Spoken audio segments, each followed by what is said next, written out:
Welcome to the Social University podcast. We are so glad you're joining us today because we want to help business owners, entrepreneurs, and people just like you who want to build their business online. Listen, if we can do it, you can do it. So let's go.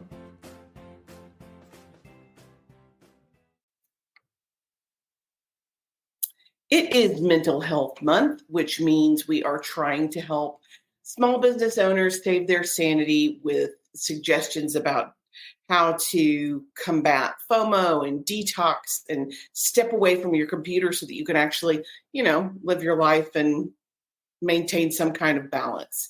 So last week we talked about on the live last week, we talked about different resources that are available for your mental health, including therapy and several different apps. And this week we are going to talk about how to unplug, why it's important to detox, and periodically you just have to kind of walk away from it and put it down. Next week we are going to have a live Q&A where you can join us Wednesday at 10 a.m. for an Ask Me Anything series where I will cheerfully answer any questions you have.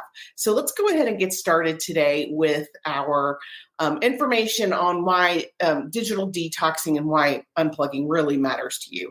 Well, first and foremost, digital detoxing is exactly what it sounds like. It is taking time to step away from the digital workspace. And digital can mean anything with a screen. It's your email, it's your phone, it's your laptop, it's your iPad, anything that's digital where you do your job. And I've kind of broken this down into pieces. First and foremost, you have to have a plan. There's always a plan. And your plan needs to include boundaries. And I'm guilty of this. First and foremost, let me not try to pretend like this is not an issue I personally have, because I 100% do. It's difficult, I think, as a small business owner to tell people no. It's 6 a.m. I'll just go ahead and grab this text, or it's 9:30 p.m. I'm still awake. I can go ahead and respond to this email. You have to have boundaries. You need to clearly define your time frames. And there are times you need to save for just yourself. I don't work on the weekends. I used to work all weekend, and I don't do that anymore. You have to have time to yourself. And I think it's okay to set work expectations and work hours. Our office hours are from 9 to 5. If one of our team members, including me, agrees to have any kind of interaction with the client before or after that, that is totally their choice. But I am the weird boss who will log in and tell my folks, turn it off. Tell them no, you're done. Because I really want to encourage my team to have much better boundaries than I did, because I'm still learning. So yeah. You also want to communicate. You want to communicate with your team, your client, your partner, your significant other about what your limited availability is going to look like when you are planning to do this detox. Now, I think you should always have boundaries in place, but all this information today we're talking about, it's as it applies to actually taking a step away from your computer. And that might mean going on vacation. Summer is coming, and there are people who are drag their laptop out on the beach. It's not okay. You can be off. Nothing is going to crumble or come to a grinding halt because you took 2 days off for Labor Day or Memorial Day. It's totally okay. Yes, communicate with your team. Like, if I'm going to be off on vacation, my team knows when I'm going to be available, if I'll be available to them or if I'll be available to clients. I think it's okay to let people know. I also think it's okay to set an autoresponder that also details these expectations. I will be out of the office until June the 1st, celebrating the holiday with my family. And you don't have to give a reason. It's simple. I'll be out of the office till June the 1st. If you have an emergency, contact this person in my office. It's totally okay. And that leads us directly into number 3, which is delegate. Not everyone is as blessed to have such a completely and totally capable and competent right hand. I have just an amazing team. Every single one of our clients has backup. So if any person decides they want to go on vacation, they can turn it over to their backup, and the person can just step in a very seamless way. My team includes a Becky who takes care of things when I am unavailable or sick or on vacation. She's got it. I trust her completely. You have to be able to delegate. If you are not in a position where you can delegate anything, you need to cultivate an employee or a team member that you can delegate to. If you're a really small business and you're just getting started, I would suggest pairing up with another small business owner so you guys can help each other. As long as it's compatible and you guys are friendly, I think that's great. But you have to have someone you can hand it off to. And even if you can't, it's still okay to go on vacation. It's still okay to shut it down and say, I am not going to be available, and that's okay. It's totally okay. Yeah, I do. I love this team. It's just a very, very good fit. There we go. Now I can see over the bar. So yeah, they very complementary to each other for sure. And of course, to me, delegating means designating a backup. You have to have a backup plan for your backup plan. Once upon a time when I was very first getting started and I had like 1 or 2 employees, if one of us got sick, it was overwhelming because there was only one other person to step in and kind of take over, which is doubling their workload. It's not like that anymore. Each person has different assignments for each client so that no one person has to take on an entire different associate or different team member's workload. Doesn't work like that anymore. So yeah, delegate, please, and designate a backup. Okay, now let's talk about the actual disconnecting part. This goes without saying, but I'm going to say it. Turn off your notifications.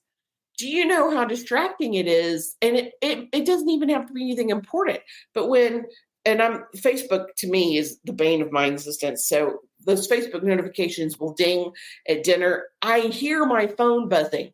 And even if it's not important, I find myself turning to look to see what it is. Turn them off. I don't need to know that one of the pages that we managed 2 years ago has an inquiry about what time they're open. It is not relevant at 7:30 on a Wednesday. It's not. So turn off those notifications so they're not disturbing you when you don't want to be disturbed. You also want to set times to check your email, and I would even venture to say your messages as well. One trick used by multiple CEOs is setting aside a specific block of time, like from 9 to 10 in the morning and from 4 to 5 in the afternoon. That's my email time. I'm going to respond to emails for an hour, and that's it.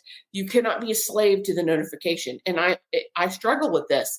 When I see a new ding in my email, I want to clear it as quickly as possible because that adds to my list. And in my head, I'm clearing off my list. I'm not clearing off my list. I'm distracting myself from what I'm doing, which is problematic. So don't do that.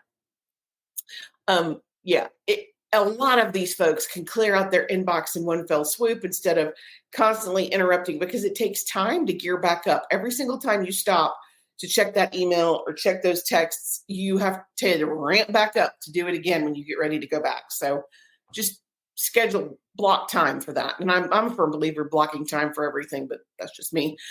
Keep your devices out of your bedroom.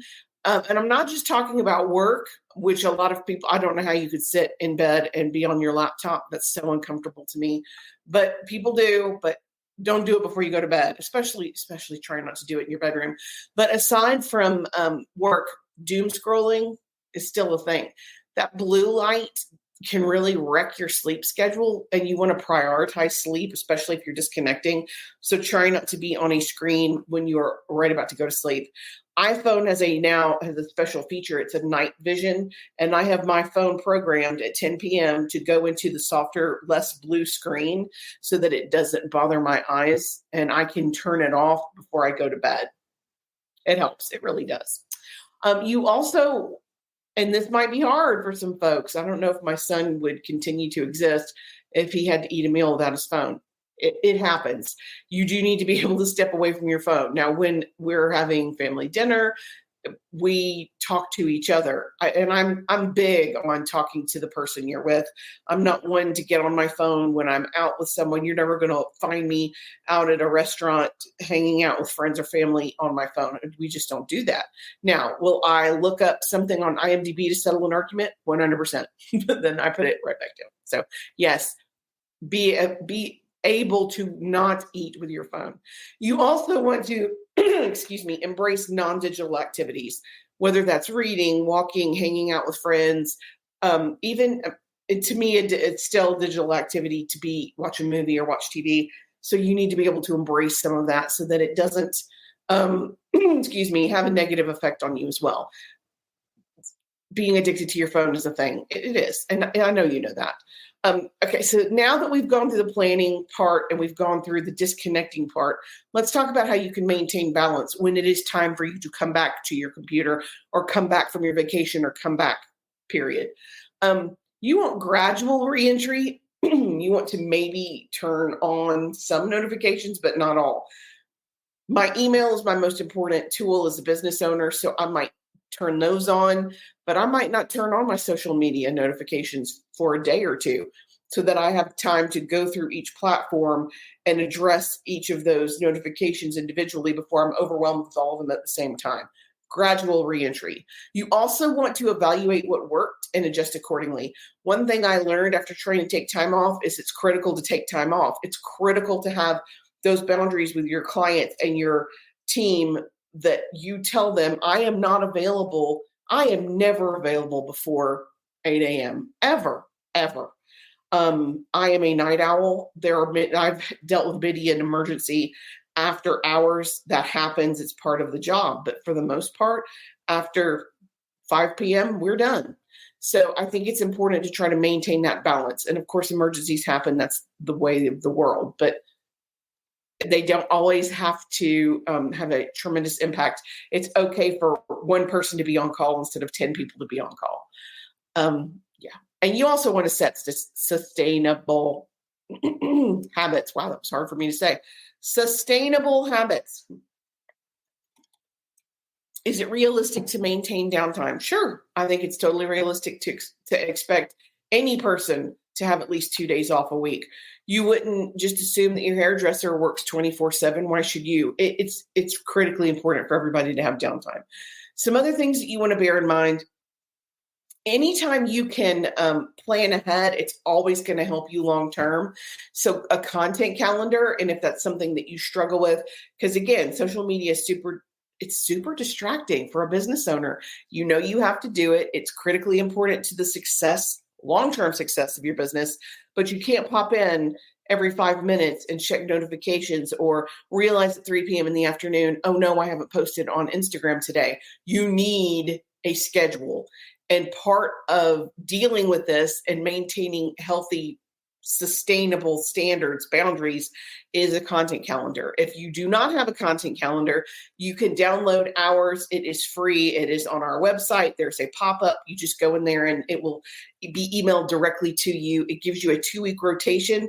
It also has multiple spaces for different platforms for you to put the information. And we also include a yearly calendar with major holidays. There's some, and if depending on what you do, you want to have less major holidays. If you are a veterinarian, you're going to want to have National Cat Day and National Dog Day. Now, does it matter if you're an attorney? Probably not.